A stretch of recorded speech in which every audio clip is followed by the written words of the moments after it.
അതെ, African ഭൂഖണ്ഡം പിളർന്നുകൊണ്ടിരിക്കുകയാണ്. Ethiopia, Kenya, Somalia തുടങ്ങിയ രാജ്യങ്ങൾ നെടുകെ പിളരും. അങ്ങനെ അവസാനം ആഫ്രിക്കയ്ക്കും പുതിയ ഭൂഖണ്ഡത്തിനുമിടയിൽ പുതിയ ഒരു കടൽ രൂപം കൊള്ളും. പേടിക്കൊന്നും വേണ്ട, ഇത് ഇപ്പോഴെങ്ങും നടക്കുന്ന ഒരു സംഭവമേ അല്ല. പക്ഷെ ഒരു കാലത്ത് ഇത് നടക്കുക തന്നെ ചെയ്യും. ലക്ഷക്കണക്കിന് വർഷങ്ങൾ കഴിയുമ്പോൾ ഇങ്ങനെ ഒരു കാര്യം നടക്കുമെന്നാണ് ശാസ്ത്രജ്ഞന്മാർ പറയുന്നത്. ആഫ്രിക്ക പിളരാൻ തുടങ്ങിയിട്ട് ഏകദേശം 2.2 കോടി വർഷമായെങ്കിലും നമ്മൾ മനുഷ്യർ അല്ലെങ്കിൽ ശാസ്ത്രജ്ഞർ ഇതൊക്കെ കണ്ടെത്തിയിട്ട് ഏകദേശം 2005 വർഷത്തിലാണ് കണ്ടെത്തിയിരിക്കുന്നത്. നമ്മുടെ നാട്ടിലെ രാഷ്ട്രീയ പാർട്ടികളും ഭൂഖണ്ഡങ്ങളും ഒക്കെ ഏകദേശം ഒരേപോലത്തെ സ്വഭാവമാണ്. ഇടയ്ക്ക് പിളരും, ഇടയ്ക്ക് ലയിക്കും. അങ്ങനെ ഒരു ഒരു പ്രക്രിയ പൊക്കോണ്ടേയിരിക്കും.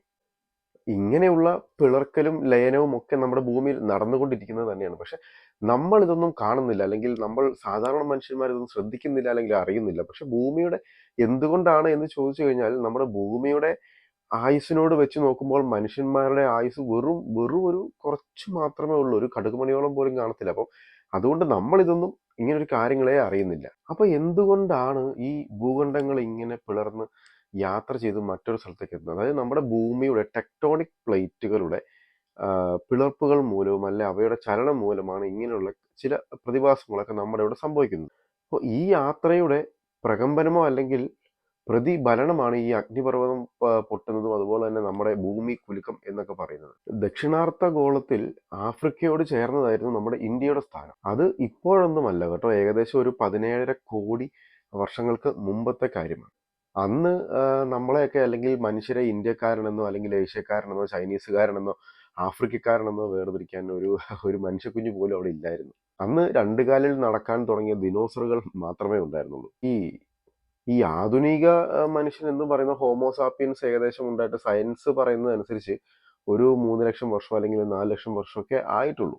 അപ്പോൾ അന്നത്തെ നമ്മുടെ അയൽക്കാരെന്ന് പറയുന്നത് ഓസ്ട്രേലിയയും അന്റാർട്ടിക്കയും മഡഗാസ്കറും ഒക്കെ തന്നെയായിരുന്നു. അന്നത്തെ ഭൂമിയുടെ ഒരു ഘടന അനുസരിച്ച് നമുക്ക് തമിഴ്നാട്ടിൽ നിന്നും അന്റാർട്ടിക്കയിലേക്ക് നടന്നു പോകാമായിരുന്നു. അപ്പൊ അന്റാർട്ടിക്ക നമ്മുടെ തൊട്ട് അയലോക്കത്തായിരുന്നു. പിന്നെ അവിടുന്ന് കുറെ കാലം ഇങ്ങോട്ട് വന്നു കഴിയുമ്പോഴത്തേക്കും നമ്മുടെ ഇന്ത്യ അല്ലെ കുറെ വർഷങ്ങൾ കഴിഞ്ഞപ്പോഴത്തേക്കും നമ്മുടെ ഇന്ത്യ എന്ന് പറയുന്ന ഒരു ദ്വീപായിട്ട് മാറി. അങ്ങനെ ഇന്ത്യ എന്ന് പറയുന്ന നമ്മുടെ രാജ്യം ഒരു ദ്വീപായിട്ട് മാറിയിട്ട് അതിങ്ങനെ കടലിൽ കൂടി ഒഴുകി ഒഴുകി ഒഴുകി ചെന്ന് ഏകദേശം ഒരു 5 കോടി വർഷങ്ങൾക്ക് മുമ്പ് ഏഷ്യയോട് പോയി ഒട്ടിച്ചേർന്നു. അപ്പോൾ ഈ 17.5 കോടി വർഷങ്ങൾക്ക് മുമ്പ് ഇവിടെ ഉണ്ടായിരുന്നു ഓസ്ട്രേലിയ ഉണ്ടായിരുന്നു, ഏഷ്യ ഉണ്ടായിരുന്നു, ആഫ്രിക്ക ഉണ്ടായിരുന്നു, ഇന്ത്യ ഉണ്ടായിരുന്നു? ഇല്ല. എല്ലാം കൂടി ചേർന്നിട്ട് ഒരു പാൻജിയ എന്ന് പറയുന്ന ഒരൊറ്റ ഭൂഖണ്ഡമായിരുന്നു 17.5 കോടി വർഷങ്ങൾക്ക് മുമ്പ് ഇവിടെ ഉണ്ടായിരുന്നത്.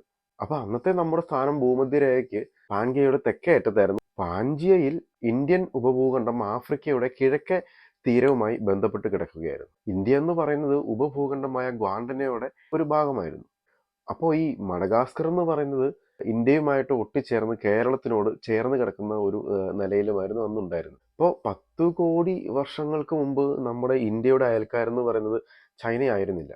9,000 കിലോമീറ്ററാണ് 7 കോടി വർഷം കൊണ്ട് നമ്മുടെ ഇന്ത്യ പിന്നിട്ടത്, കടലിൽ കൂടി തന്നെ സഞ്ചരിച്ചുകൊണ്ട്.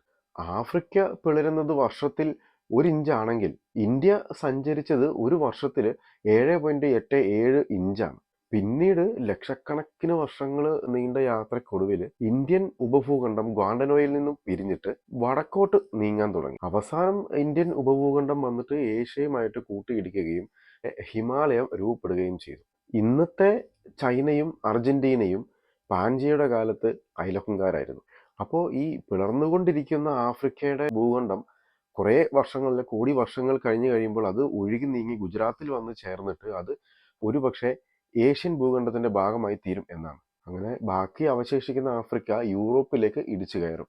ഇപ്പോഴത്തെ സയന്റിസ്റ്റുകളുടെ ഒരു കണക്കുകൂട്ടലുകളിലാണ് അവർ അത് ഏഷ്യയിൽ ഇടിച്ചു കയറുന്നതും യൂറോപ്പിൽ ഇടിച്ചു കയറുന്നതും ഒക്കെ പറഞ്ഞത്. ഇതിനൊന്നും ഒരു വ്യക്തമായിട്ടുള്ള ഒരു ആൻസർ സയന്റിസ്റ്റുകൾക്ക് പറയാൻ പറ്റില്ല. കാരണം എന്താണെന്ന് വെച്ച് കഴിഞ്ഞാൽ ഈ ടെക്ടോണിക് പ്ലേറ്റുകളുടെ ചലനം എന്ന് പറയുന്നത് എപ്പോൾ വേണമെങ്കിലും ദിശ മാറാവുന്ന ഒന്നാണ്. അതുകൊണ്ട് തന്നെ ഇതിന് കൃത്യമായിട്ടുള്ള ഒരു ഉത്തരം സയന്റിസ്റ്റുകൾക്ക് പറയാൻ സാധിക്കില്ല.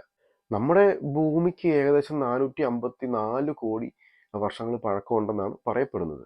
അപ്പൊ ഇത്രയും പഴക്കമുള്ള ഭൂമിക്ക് 1 കോടി വർഷം എന്നൊക്കെ പറയുന്നത് ഒന്നുമല്ല. അതൊരു പഴക്കത്തിന്റെ ആയുസിന്റെ കാലഘട്ടമായിട്ടേ നമുക്ക് ഭൂമിയുടെ പഴക്കം വെച്ച് കൂട്ടാൻ പറ്റില്ല. ആഫ്രിക്കൻ ഭൂഖണ്ഡം പിളരുന്നത് വർഷത്തിൽ 1 ഇഞ്ച് എന്നിട്ടുള്ള ഒരു കണക്കിലാണ്. അപ്പോൾ അങ്ങനെ വെച്ച് നോക്കുമ്പോൾ ഏകദേശം 1 കോടി വർഷം മതിയാകും ആഫ്രിക്കൻ ഭൂഖണ്ഡം വേർതിരിഞ്ഞിട്ട് അവിടെ ഒരു കടൽ രൂപപ്പെടാൻ. ജർമ്മൻ ശാസ്ത്രജ്ഞനായ ആൽഫ്രഡ് വെഗ്നറാണ് തൻ്റെ ഒറിജിൻ ഓഫ് ദ കോണ്ടിനെന്റ് എന്ന ഒരു പുസ്തകത്തിൽ പാൻജിയയെക്കുറിച്ച് പരാമർശിക്കുന്നത്. പാൻജിയ എന്ന് പറഞ്ഞു കഴിഞ്ഞാൽ ഗ്രീക്ക് ഭാഷയിൽ ഭൂമി മുഴുവനും എന്നാണ് അർത്ഥം. ഏതൊരു കണ്ടെത്തലിനും ഒരു എതിർവാദങ്ങൾ ഉണ്ടാകുന്ന പോലെ ഇദ്ദേഹത്തിന്റെ ഈ കണ്ടെത്തലിനോടും ഒരുപാട് ആൾക്കാർ എതിർപ്പ് പ്രകടിപ്പിച്ചു. അങ്ങനെ എതിർപ്പ് പ്രകടിപ്പിച്ച ആൾക്കാരോടൊക്കെ അദ്ദേഹം വെഗ്നർ പറഞ്ഞത് എന്താണെന്ന് വെച്ചാൽ, നിങ്ങൾ ഭൂമിയുടെ മാപ്പ് എടുത്ത് അല്ലെങ്കിൽ ഭൂപടം എടുത്ത് നല്ലപോലെ പരീക്ഷിക്കാനാണ് അല്ലെങ്കിൽ നല്ലപോലെ പരിശോധിക്കാനാണ് അദ്ദേഹം പറഞ്ഞത്.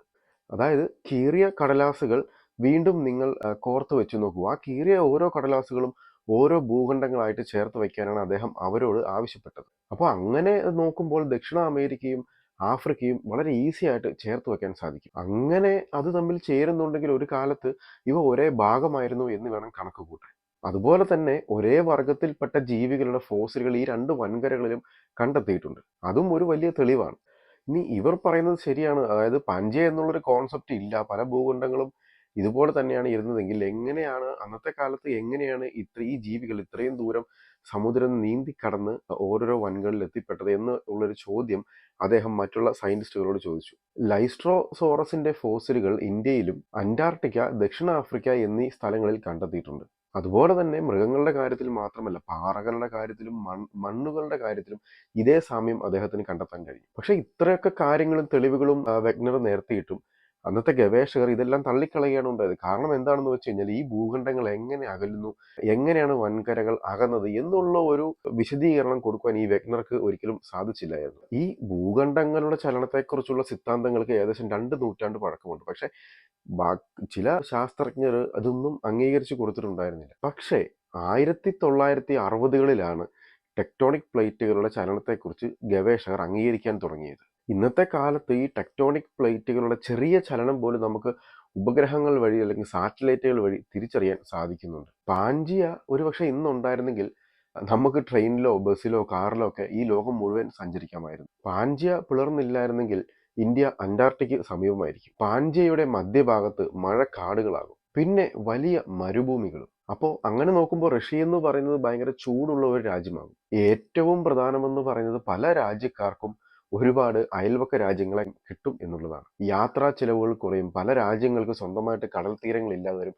അങ്ങനെ കടൽ തീരങ്ങൾ ഇല്ലാതെ വരുമ്പോൾ പല വിഭവങ്ങൾക്ക് വേണ്ടിയും പല രാജ്യങ്ങളും മറ്റുള്ള രാജ്യങ്ങളുടെ മുമ്പിൽ നിൽക്കേണ്ടി വരും. അങ്ങനെ വിഭവങ്ങൾക്ക് വേണ്ടി മറ്റുള്ള രാജ്യങ്ങളെ ആശ്രയിക്കേണ്ടി വരുമ്പോൾ അവിടെ കൂടുതൽ വഴക്കുകൾ ഉണ്ടാകാനുള്ള ചാൻസുകളുണ്ട്, യുദ്ധങ്ങൾ ഉണ്ടാകാനുള്ള ചാൻസുകളുണ്ട്. ഏകദേശം ഒരു 250 കോടി വർഷങ്ങൾക്ക് മുമ്പാണ് ടെക്ടോണിക് പ്ലേറ്റുകളുടെ ചലനം തുടങ്ങിയെന്നും ഭൂഖണ്ഡങ്ങളുടെ യാത്രകൾ തുടങ്ങിയെന്നുമാണ് ചില ശാസ്ത്രജ്ഞർ പറയുന്നത്. എല്ലാ ഭൂഖണ്ഡങ്ങളുടെയും മുൻഗാമിക്ക് റോഡിനിയ എന്നാണ് പേര്. സമുദ്രത്തിൽ തെളിഞ്ഞു വന്നിട്ടുള്ള ഒരു കരഭാഗമാണ് ഇത്. വർഷങ്ങൾക്ക് ശേഷം റോഡിനിയ പലതായി പിരിഞ്ഞു. അങ്ങനെ കോടിക്കണക്കിന് വർഷങ്ങൾ പിന്നിട്ടപ്പോൾ ഈ റോഡിനിയ വീണ്ടും കൂടിച്ചേർന്നു.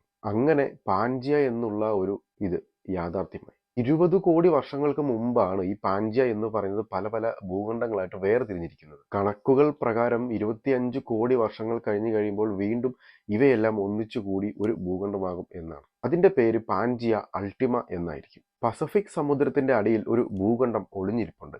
അതിന്റെ പേരാണ് സീലാൻഡിയ.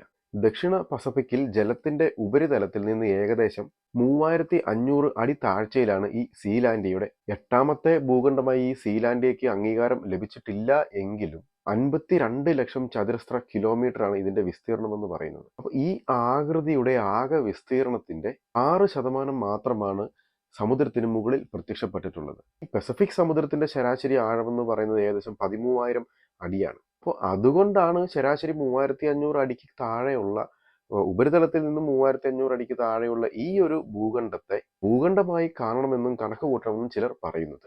അപ്പോൾ എന്താണ് ഈ ടെക്ടോണിക് പ്ലേറ്റുകൾ? നമ്മൾ താമസിക്കുന്ന നമ്മുടെ ഈ ഭൂമിയുടെ പുറം പാളിയുടെ പേരാണ് ലിത്തോസ്ഫിയർ അഥവാ ശിലാമണ്ഡലം എന്ന് പറയും. ഇതെന്ന് പറയുന്നത്, ഈ ശിലാമണ്ഡലം എന്ന് പറയുന്നത് ഒരുപാട് ടെക്ടോണിക് പ്ലേറ്റുകൾ കൂടി ചേർന്നിട്ടുള്ളതാണ്. പല വലിപ്പത്തിലും പല വേഗത്തിലും സഞ്ചരിച്ചുകൊണ്ടിരിക്കുന്ന പാറ കഷ്ണങ്ങളായിട്ട് വേണമെങ്കിൽ നമുക്ക് ഇവയെ പറയാം. അപ്പോൾ ഈ പുറംപാളിക്ക് താഴെ എന്താണ്? പുറംപാളിക്ക് താഴെ എന്ന് പറയുന്നത്, തൊട്ട് താഴെ എന്ന് പറയുന്നത് ഉരുകിയ പാറക്കഷ്ണങ്ങളാണ്. അപ്പോൾ ഈ ഉരുകിയ പാറക്കഷ്ണങ്ങൾ അല്ലെങ്കിൽ ഈ ഉരുകിയ അവസ്ഥയിലുള്ള ദ്രവാവസ്ഥയിലുള്ള വസ്തുവിന്റെ ചലനമാണ് നമ്മുടെ ഈ പ്ലേറ്റുകളെ സ്വാധീനിക്കുന്നത്. അപ്പോൾ ഈ പ്ലേറ്റുകൾ അകന്നു പോകുമ്പോൾ അവിടെ ഗർത്തങ്ങളും അവിടെ കടലുകളും രൂപപ്പെടും. ഈ പ്ലേറ്റുകൾ തമ്മിൽ കൂട്ടിയിടിക്കുമ്പോൾ അവിടെ പർവ്വതങ്ങൾ രൂപപ്പെടുന്നു. നമ്മൾ ആദ്യം പറഞ്ഞതുപോലെ ഏകദേശം 5 കോടി വർഷങ്ങൾ കഴിയുമ്പോൾ ഇപ്പോൾ പിളർന്നുകൊണ്ടിരിക്കുന്ന ആഫ്രിക്കയുടെ പിളർപ്പ് ഏകദേശം പൂർണ്ണമാകും. അപ്പോൾ അങ്ങനെയൊക്കെ സംഭവിച്ചു കഴിയുമ്പോൾ മറ്റൊരു കാര്യം കൂടി സംഭവിക്കും. നമ്മുടെ ഈ ഓസ്ട്രേലിയൻ ഭൂഖണ്ഡം ഏഷ്യൻ ഭൂഖണ്ഡത്തിലേക്ക് ഇടിച്ചു കയറും.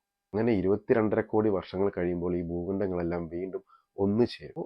ഏകദേശം 25 കോടി വർഷങ്ങൾ കഴിയുമ്പോൾ ഈ ലയനമെല്ലാം പൂർത്തിയാകും.